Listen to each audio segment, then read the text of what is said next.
Você sabia que a UEA é considerada uma das maiores universidades multicamp do Brasil? Desde sua criação em 2001, ela vem alcançando todos os municípios do estado do Amazonas por meio de uma tecnologia de ponta chamada IPTV. Eu me chamo Sheila Monique e no programa de hoje iremos abordar sobre as TICs na UEA e sobre o projeto LEPET na Escola Normal Superior.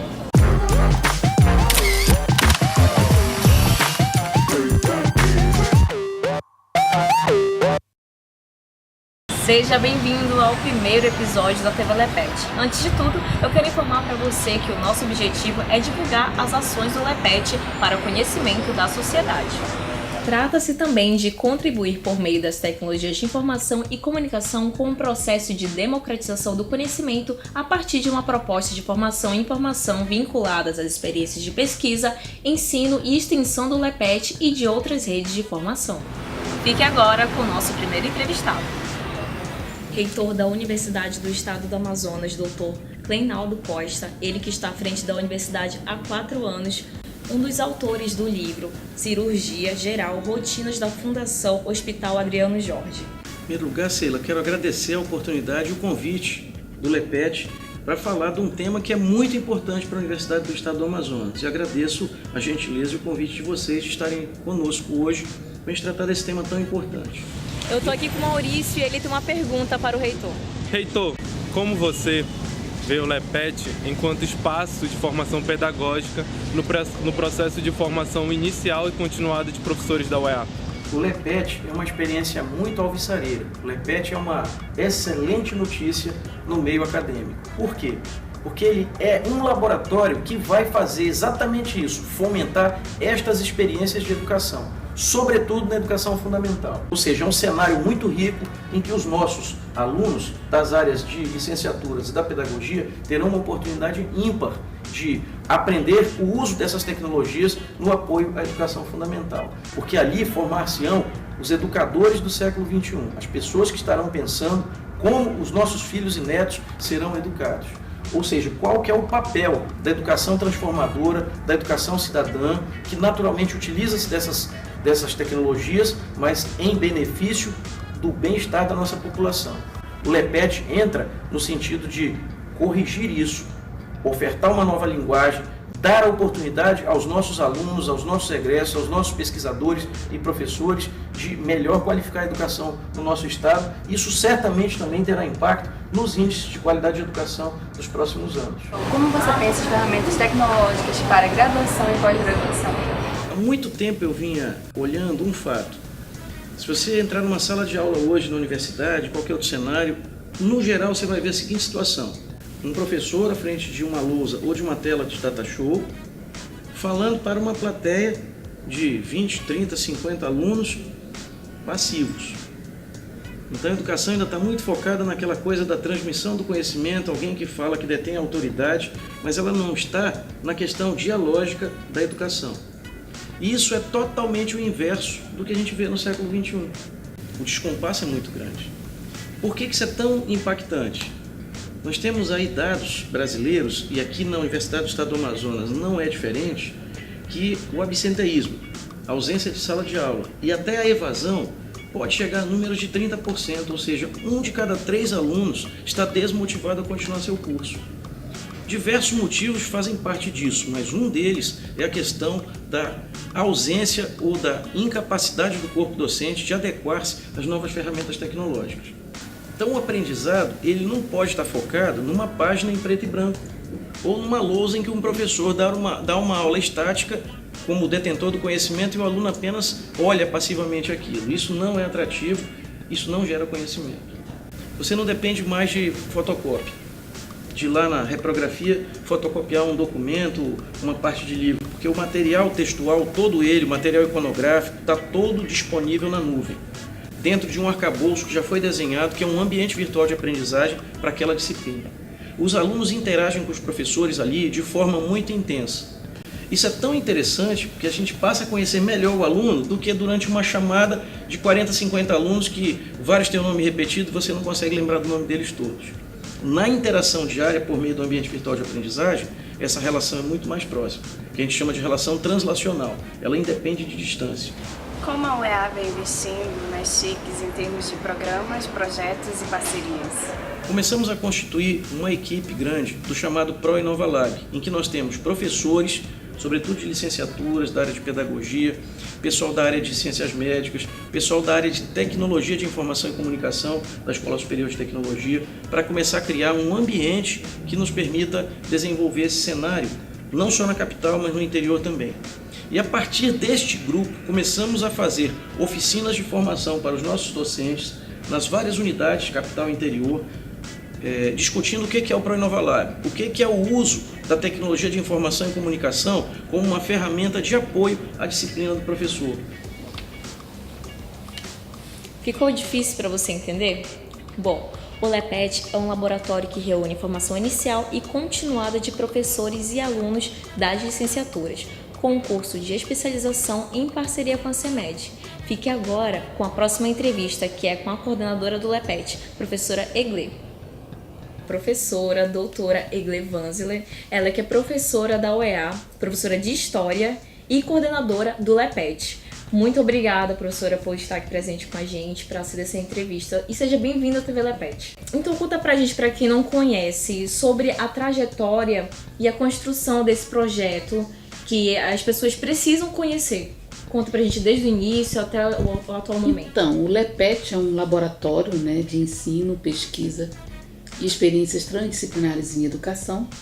Ele é um projeto que vincula pesquisa, extensão e formação de professores que se desenvolve dentro da escola, mas também dentro da própria universidade. Então, o LEPET ele tem uma trajetória que se inicia em 2011, efetivamente, quando ele é implantado e implementado, mas historicamente ele se alonga mais, Então ele já tem diversas tentativas de implantação que começou em 2001, na Secretaria Municipal de Educação, onde eu atuo como professora lá, e coordenava um grupo lá de formadores. Então a gente criou um programa de formação continuada de professores que chamava-se Tapiri, e a partir da criação desse programa nós prevíamos um trabalho de formação continuada na própria escola, por isso que a formação em serviço. Então o LEPET ele surge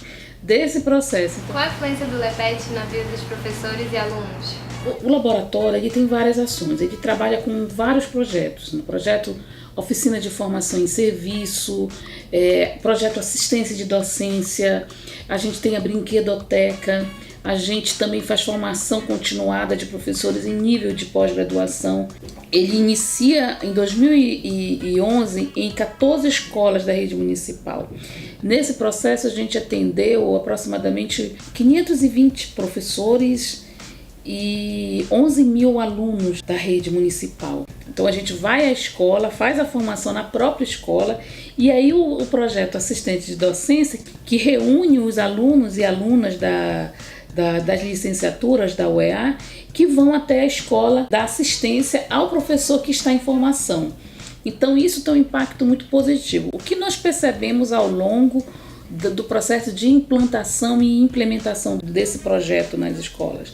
Uma melhoria efetiva dos índices de desenvolvimento cognitivo da escola.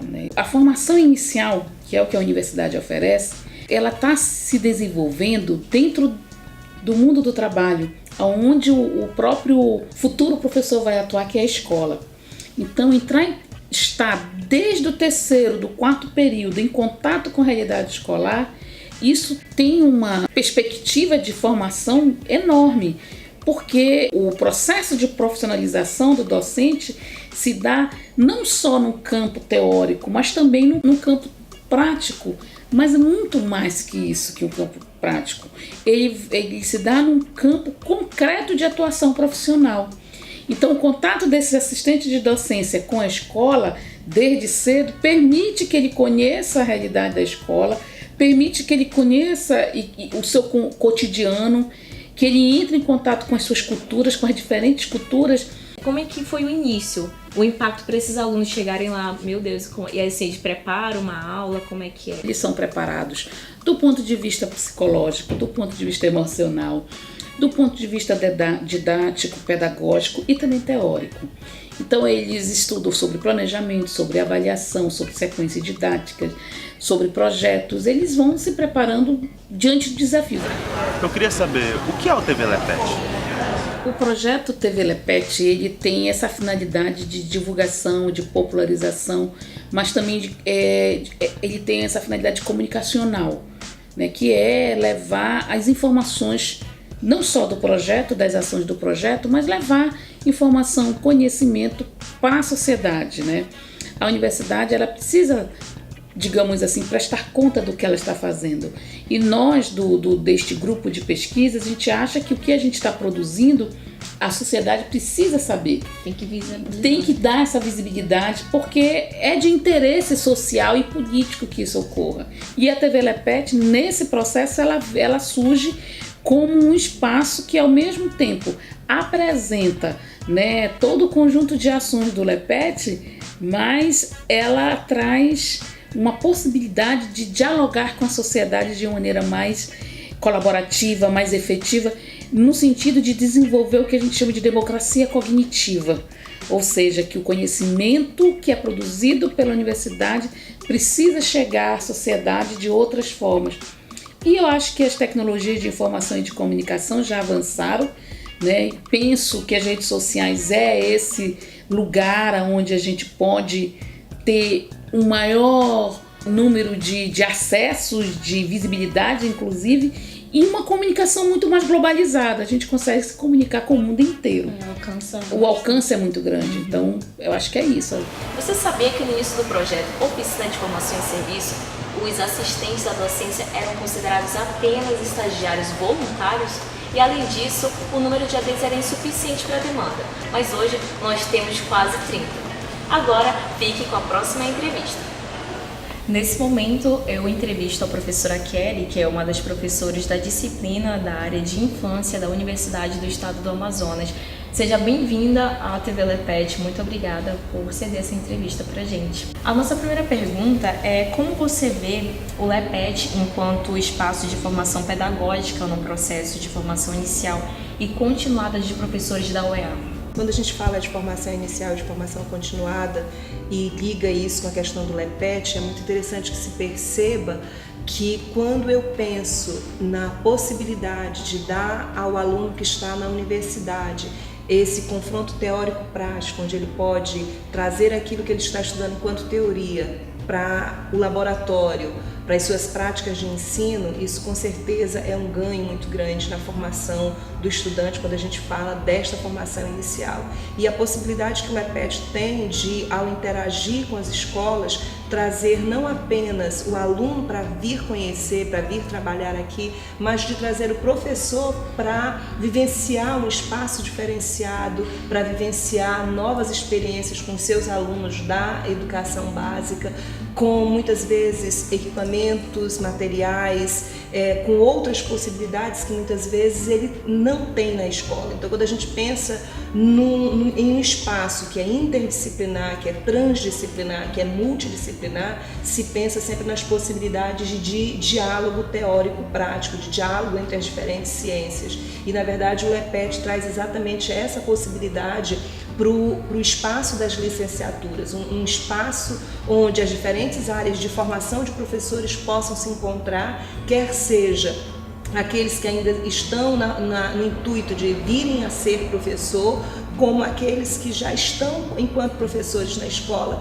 e que podem, junto com quem ainda está pretendendo ser professor, somar as suas experiências, somar os seus saberes, rever as suas experiências, os seus modos de fazer. Na sua opinião, em que medida a criação da brinquedoteca vai contribuir na formação do professor alfabetizador? Bem, primeiro a gente tem que lembrar que a brinquedoteca ela é um laboratório de ensino para o curso de pedagogia, né? Então, na formação de professor, a brinquedoteca ela é fundamental como esse espaço também de interação.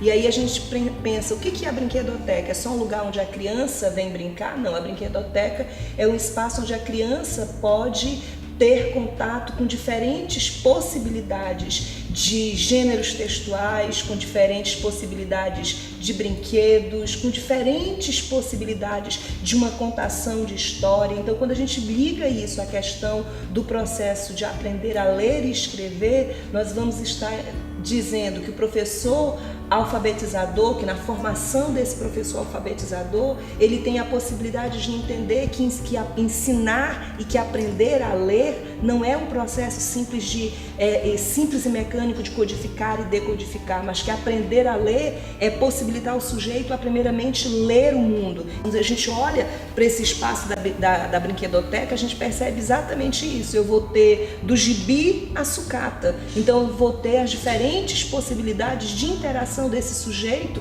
que já é um leitor em potencial, com essas diferentes possibilidades de leitura. Como as brincadeiras podem ser trabalhadas enquanto práticas educativas da infância? Eu não preciso chegar aqui nessa brinquedoteca e dizer para as crianças, olha, todas vocês vão ter só que brincar no minhocão. Não. Ah, não, vocês todas vão ter que brincar só com os bambolês. Ela pode brincar livremente. Mas o que é que eu, adulto, quero perceber? Eu quero observar essa criança para perceber como é que ela interage, quais são as culturas de pares que estão sendo construídas nesses processos interativos, como é que ela se desenvolve dentro desse espaço, o que é que ela mais gosta, o que é que ela mais procura, com quem ela se relaciona mais. E tudo isso pode ser, sim, um objetivo meu enquanto professora, é um objetivo pedagógico, mas que não precisa ser um objetivo que termine por engessar o brincar, por definir, você tem que brincar disso. Não existe coisa mais chata do que isso. Você dizer para a criança, olha, tu tem que brincar, não, hoje nós vamos brincar disso, mas e se eu não quiser? Se eu não quiser, eu não posso brincar, porque eu só posso brincar se for de bola. Mas e se eu não gosto de bola? O brincar, ele não pode ser engessado, então eu não posso pensar na brincadeira sempre ligada ao meu objetivo enquanto professor. A gente precisa se perguntar o que é que a criança quer com a brincadeira e o que é que eu, enquanto professora, posso perceber a partir do brincar da criança. Que potenciais, que possibilidades essa criança está me mostrando, me colocando ali à tona a partir da forma como ela brinca, a partir da forma como ela fala, a partir da forma que ela interage. Nós precisamos resgatar em nós a possibilidade de deixar a criança ser criança, de deixar que a criança diga o que é que ela quer, ouvir, dar voz, permitir que a criança fale. E aí sim a gente vai conseguir com certeza aproveitar muito mais o que a criança tem para nos dizer quando a gente de fato deixar ela falar, deixar ela fazer aquilo que ela quer. E isso aqui não vai virar uma baderna, porque se você estabelecer as regras antes, olha, tem que guardar, olha, tem que tirar o sapatinho, olha, não pode quebrar, nada daqui a gente vai levar para casa, ela entende e ela faz. Mas ela vai criar regras para isso e ela vai dividir essas regras com os amigos dela que estão na brinquedoteca. Minha função? Observar como isso se executa, como é que isso constrói. Então, os nossos objetivos pedagógicos em relação à brincadeira, eles precisam ser, com certeza, revistos no sentido de que eu preciso sair da minha lógica adultocêntrica e permitir que a criança seja criança nos espaços educativos, nos espaços como a brinquedoteca, que é um espaço educativo, e aí sim perceber quais são os potenciais que estão sendo desenvolvidos a partir também dos meus saberes. Muito obrigada por ter sido essa entrevista pra gente. Eu que agradeço o convite, muito obrigada. Eu que agradeço em nome da Universidade do Estado do Amazonas e parabenizo ao LEPET por essa oportunidade. Um grande abraço, obrigado. Eu que agradeço, Sheila, e eu acho que é isso, a gente precisa do apoio da juventude, porque a juventude também precisa também se compreender nisso, e ao mesmo tempo que a gente cumpre com a função social do projeto, né?